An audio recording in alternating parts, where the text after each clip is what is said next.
Hello बच्चों। यहाँ पर देखो असर्शन क्या दिया हुआ है। Average velocity can't be zero in case of uniform acceleration.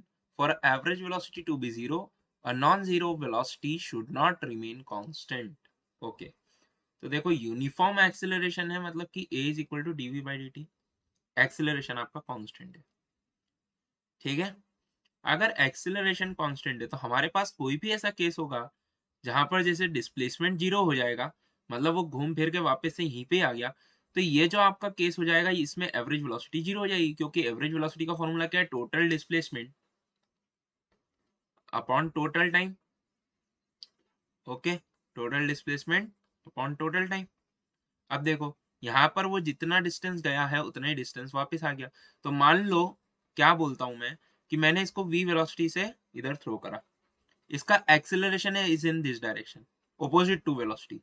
तो ये क्या होगा? ऐसा जाएगा जाएगा जाएगा, एक जगह पर जाके इसकी वेलोसिटी जीरो हो जाएगी, ठीक है, और फिर वो वापस से बैकवर्ड आ जाएगा।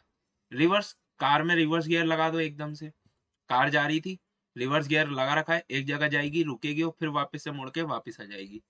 So initial and final position is same, so zero हो सकता है। Average velocity can be zero. तो ये गलत हो गया, असर्शन गलत हो गया। अब सेकंड वाले के लिए बात कर लेते हैं। For average velocity to be zero, अगर इसको जीरो होना है, a non zero velocity should not remain constant. अगर मान लो वेलोसिटी कांस्टेंट रहेगी, ये वेलोसिटी चेंज ही नहीं होगी। देखो यहाँ पर भी वेलोसिटी चेंज हो रही है, v से फाइनली यहाँ पर जीरो हो रही है इस पॉइंट पे।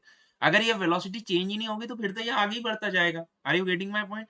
ये इस डायरेक्शन में आगे ही जाते जाएगा, और आगे ही जाते जाएगा तो it will have some displacement, और अगर डिस्प्लेसमेंट होगा तो एवरेज वेलोसिटी जीरो नहीं होगी। सो assertion is wrong, reason is correct. Okay, thank you.